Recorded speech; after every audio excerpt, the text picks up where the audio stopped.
Bonsoir ou bonjour, chers auditeurs et auditrices de la Prairie FM. Il est 18 heures, l'heure de l'apéro. Asseyez-vous, asseyons-nous. Prenons une bonne tasse de thé ou un bon verre de vin et passons un bon moment ensemble. Bienvenue dans notre nouvelle émission Parlons-en, qui se veut ouverte sur différents thèmes et surtout par rapport à la francophonie, Prince Albert. CFRG. Toujours plus proche de vous. Aujourd'hui, vous êtes en compagnie de Céline, Denise et Sarah. Nous échangerons ce que nous souhaitons, ce que nous voyons par rapport à la journée de la femme qui a lieu tous les ans le 8 mars. Céline, qui suis-je? Je suis une retraitée, heureuse de passer du temps dans cette activité concernant la francophonie ici en Saskatchewan parce que pour moi, c'est important. Et Sarah, qui es-tu? Bonsoir Céline, bonsoir Denise, je suis Sarah Mbaou, animatrice de cette nouvelle émission Parlons-en et de temps en temps nous allons commencer à passer des bons moments ensemble avec vous chers auditeurs et auditrices de la Prairie FM et nous allons passer des moments de gaieté, de joie, de divertissement ensemble. Ok, Denise, est-ce que tu peux nous parler un petit peu de l'origine, de ce que tu as préparé justement pour nous introduire dans ce thème? Je vous souhaite un gros bonjour. Merci de prendre le temps à nous écouter à Parlons-en. J'aimerais commencer avec un peu d'histoire. En 1910, le groupe international socialiste se réunit à Copenhague, au Danemark. C'est là qu'on décide d'instaurer une journée des femmes pour rendre hommage au mouvement en faveur des droits des femmes et pour favoriser l'obtention du suffrage universel pour les femmes. Quand on pense pour y travailler, il y avait une centaine de femmes qui venaient de 17 différents pays à cette réunion. Wow! Pour faire ce voyage de ce temps, nos pionnières y avaient de la vision et elles connaissent l'importance de cette émission. On s'imagine l'effort qu'elles ont fait.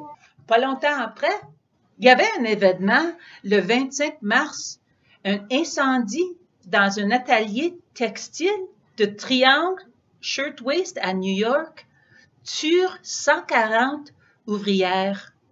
La majorité étaient des immigrants italiens et des Juifs d'Europe et de l'Est. Cet incident est important comme mémoire historique des luttes des femmes. Et aussi, la première journée des femmes était le 19 mars 1911. Au commencement, l'objectif était d'obtenir le droit de vote. J'espère que c'était intéressant de savoir qu'en 1893, la Nouvelle-Zélande était le premier pays d'avoir accordé le droit aux femmes. Ici au Canada, le gouvernement fédéral remet le droit aux provinces à décider. Le Manitoba était la première province en 1916, avec le Saskatchewan pas longtemps après. Mais le Québec y était le dernier en 1940 à donner aux femmes le droit de vote. Mais on ne peut pas oublier les territoires de l'Ouest qui l'a accueilli en 1950. En réfléchissant, je vois la date puis je pense que la guerre mondiale a été un instrument pour la vote des femmes, car les femmes mariées aux hommes en guerre y votent à leur place. Aussi, pendant la guerre, les femmes d'Europe utilisaient la Journée internationale des femmes comme un mécanisme de protestation contre la guerre. Un exemple, en Russie, ils ont perdu 2 millions de soldats. Ça fait les femmes russes ont organisé une grève et une manifestation à Saint-Pétersbourg le 23 février en 1917 qui était par exemple la Journée internationale des femmes en exigeant du pain et la paix. les dirigeants politiques se levant contre la date choisie pour cette grève, mais les femmes y ont pensé autre. Et puis, c'est la Russie soviétique, le premier pays à reconnaître officiellement la journée des femmes. Denise vient de nous relater la belle histoire de comment évoluait la journée internationale. À l'époque, c'était d'abord la journée internationale de la femme et après, il y a eu un changement de la journée de droits des femmes. Très belle histoire, Denise. Comment s'est passé les droits de vote? C'était pas facile aux femmes, hein, Non. d'avoir les droits de vote comme tous les hommes. Il y avait la progression. cette discrimination, si je peux dire ainsi, de la femme par rapport à l'homme. Pas de droit de posséder un terrain, peu de scolarité pour les femmes, mariage arrangé entre les familles, peu de possibilités de travail rémunéré, salaire inégal, et même tout ça au Canada. Il n'y a pas besoin d'aller dans les pays étrangers pour rencontrer ces phénomènes qui existaient il n'y a pas si longtemps que ça. J'ai été particulièrement choquée quand j'ai appris, par exemple, l'histoire de la première femme médecin au Québec, Irma Lavasseur. Il n'y a pas longtemps, hein, c'est à la fin du 19e siècle, où on refusait les femmes à l'université québécoise. Elles n'étaient pas admises. Irma a dû aller faire ses études aux États-Unis à l'université de Minnesota. Elle a obtenu son diplôme en 1900 et le droit d'exercer aux États-Unis. Ce n'est qu'en 1903, par une loi privée, qu'elle a pu exercer dans l'anonymat son travail de médecin au Canada. Moi, ça m'a vraiment surpris, ça m'a choqué. Quand on venait d'un petit village où on avait l'impression que, bon, les hommes, les femmes, on faisait on travaillait ensemble, on était ensemble pour construire quelque chose, et là, je me rends compte que les hommes dominent et ont du mal à lâcher prise, à laisser la femme prendre sa place. Je suis aussi allée en Afrique et là, un grand nombre de filles, par exemple, sont beaucoup moins scolarisées que les garçons et même certaines pas du tout scolarisées. Dans les villages, surtout, on voyait des familles nombreuses et la plus grande qui avait 6 ans pouvait être à la maison pour s'occuper des plus petits pendant que les parents étaient au champ. En France, dans la banlieue de Paris où j'ai travaillé aussi,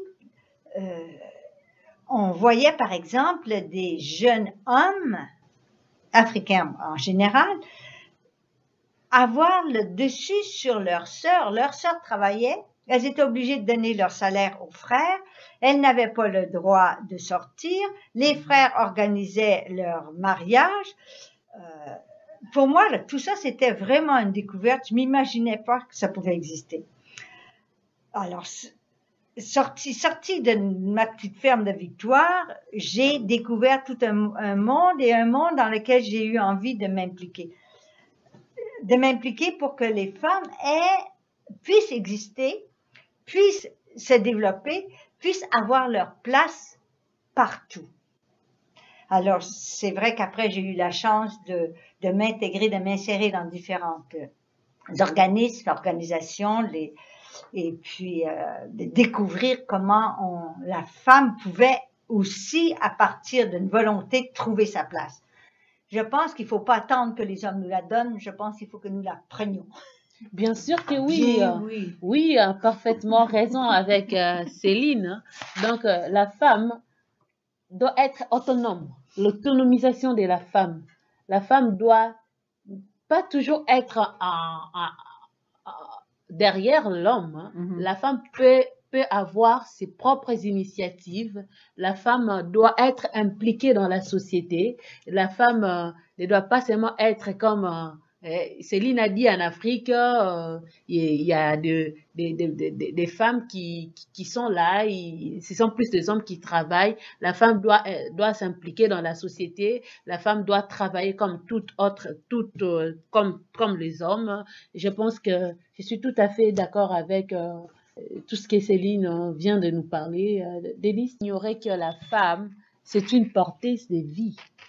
Porteuse de vie. La Mhm. femme est Oh, une porteuse oui, oui, de oui, vie. oui, oui, La oui, oui. femme Oui. on peut pas négliger à la femme. Non. La femme, elle peut tout faire. Mhm. Vous Ah, voyez, la femme est en même temps, elle travaille et en même temps s'occupe de la famille. oui. La femme fait tout à la Mhm. fois, alors que Et puis, les hommes ne peuvent pas faire tout à la fois comme la femme. oui, euh, multitask, comme on dit. oui, parfaitement raison. Uh-huh, uh-huh. Donc, je sais pas. Un grand-père qui a sa petite fille qui commence à aller dans la drogue et puis c'est un problème pour la famille et puis le grand-père comprend pas, il aime pas ça, il sait pas quelle attitude prendre face à ça. Et quand je lui raconte l'histoire de cette maman qui a su avec sa fille, une autre famille, qui a su aller avec sa fille dans un service de rééducation pour sortir de sa drogue, ce monsieur a dit, c'est ça le cœur d'une mère. Hein? C'est Oui. ça le Oui. cœur Oui. d'une mère. Oui, oui. Hein? C'est pas pour lui dire, oh, c'est pas bon. Oh, Accompagner, non. Tu donnes ta main puis dis, on va faire ça ensemble. Ensemble, oui. Oui, c'est ça. Hein. Donc, la femme qui était marginalisée, la femme qui n'avait pas de droits de vote, la femme qui n'avait pas assez d'importance dans la société, la femme actuelle, si on peut faire une différence, elle n'est pas la même. Parce Mhm. que la femme actuelle a une détermination. Oui. La femme actuelle ne se laisse pas faire. La femme actuelle, elle est là, elle prend beaucoup d'initiatives, elle s'implique, elle donne ses idées, elle travaille dans tous les domaines de la Elle se société. débrouille pour tous les événements de sa famille, ou de sa vie, Oui, avec l'emploi, avec la famille, avec la société. Oui. Et c'est intéressant de voir l'évolution au niveau politique comme au niveau de lutte dans les entreprises, enfin, etc. Hein. À une époque, on voyait pas de femmes. Hein. Moi, je me souviens quand je revenais de chez moi, les hommes étaient en train de parler politique et les femmes étaient dans la cuisine. Et aujourd'hui, là, c'est plus comme ça. Non. Aujourd'hui, c'est plus comme ça. Quand je vais à la maison, les hommes et les femmes parlent politique. Hein. Ils sont engagés dans la politique. Elles sont aussi concernées. Mhm. parfaitement. Oui. Waouh, Mhm. ça c'est bien. Euh, nous avons parlé de l'histoire de la femme et Céline a parlé de son histoire, de son expérience, de là où elle a passé le temps, elle a vécu, comment la femme était, comment la femme s'est comportée vis-à-vis de son environnement. Et ce qui a touché la femme a eu un impact négatif sur la vie des femmes. Cet impact négatif n'a pas empêché les femmes d'y échapper.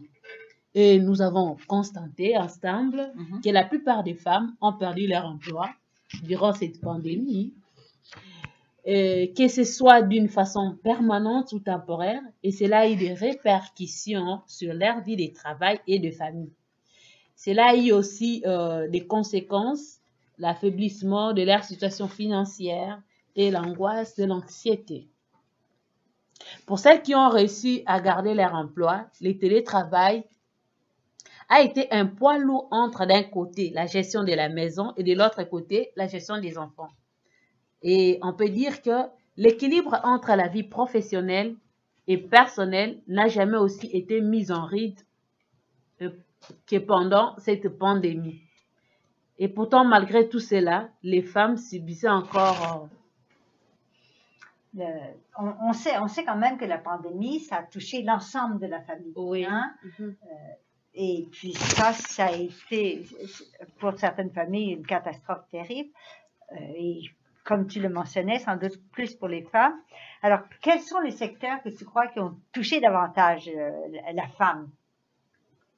Ah oui, concernant les secteurs qui ont touché la femme, il y a des différents secteurs qui ont touché la femme, sont bel et bien les secteurs de la santé, du tourisme, l'hôtellerie, la restauration. Il y en a beaucoup de secteurs qui ont touché la femme, mais plus savez que les domaines de la santé, si je peux toucher ces points-là, c'est plus de femmes qui travaillent dans ces domaines, par exemple l'infirmerie. Oui. Il y a plus de femmes qui étaient exposées pendant cette pandémie et beaucoup de femmes ont été à la merci de cette difficulté, de cette pandémie et on peut dire que cette pandémie de COVID-19 n'a pas vraiment favorisé les femmes pendant cette période. Alors, est-ce que tu as l'impression que la violence que les femmes recevaient a été plus importante pendant la pandémie qu'à d'autres moments? Augmenté? Ouais. Ça a-tu augmenté durant la pandémie, tu penses? Oui, parce que les femmes étaient tout le temps à la maison, avec les enfants. Quoi faire? Rester à la maison avec les enfants. Il faut dire ainsi, certaines violences dans leur famille, dans leur foyer.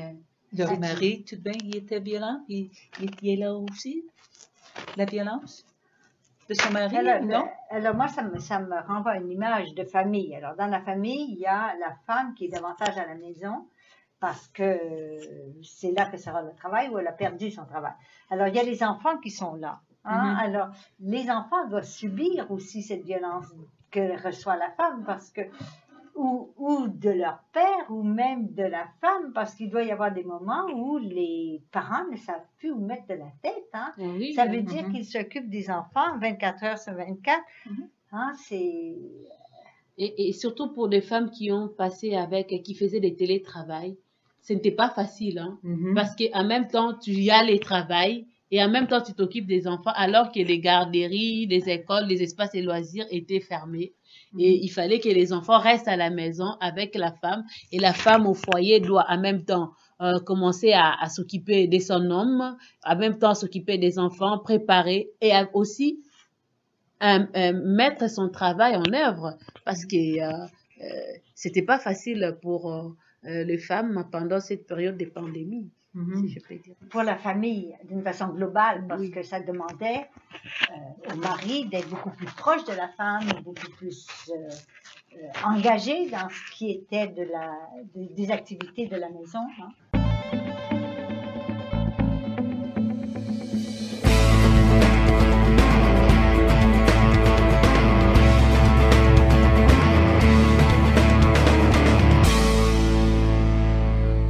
Nous allons prendre une pause en écoutant ce beau morceau de musique de Stéphanie Blais et Paul Cournoyer. Le titre de ce morceau est Avec toi. Le nom de leur groupe est Postscript. Stéphanie est guitariste et Paul est contrebassiste. Deux franco-albertains d'Edmonton, ils sont partenaires de vie et de musique. Stéphanie a des liens à la Saskatchewan. Son grand-père est né à Debden. Ça fait qu'elle a beaucoup de la parenté aux alentours. Mais quand est-ce que ça termine? Je me sens mal, je suis fatiguée. Toujours la même routine. Les jours sans fin. Les mêmes visages désabusés au café Tim's à chaque matin. Mais avec toi, le temps passe vite. On lit les roadside signs pris dans le trafic. Les soirées longues et les petites victoires. Avec toi de mon côté, je vais jamais arrêter.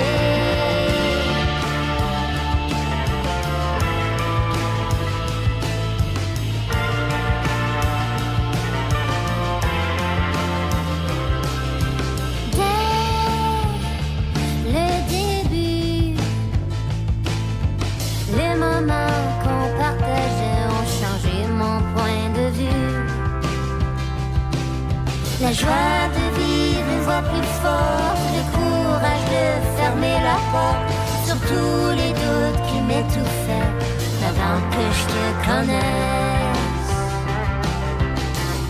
Mais avec toi, le temps passe vite.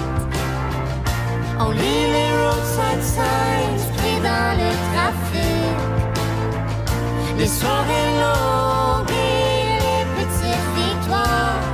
Avec toi de mon côté, je vais jamais arrêter.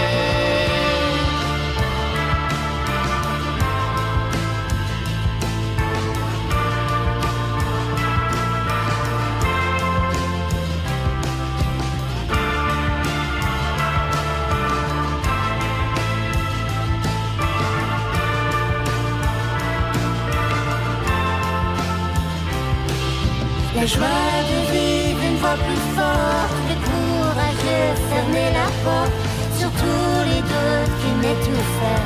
Maintenant que je te connais, on décolle sans hésiter, on finit toujours par arriver. Les petites victoires, les grandes défaites, plus jamais arrêter.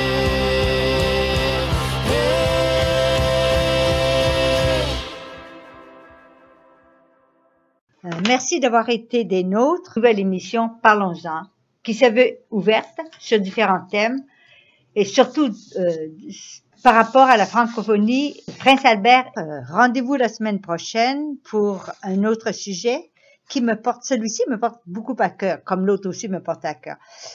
Il s'agit de les réseaux échanges réciproques de savoir. Nous nous retrouvons à la même heure, même radio Prairie FM. Alors, à la semaine prochaine. Merci d'avoir été avec nous. Cette émission a été rendue possible grâce à la Société canadienne-française des Princes Albert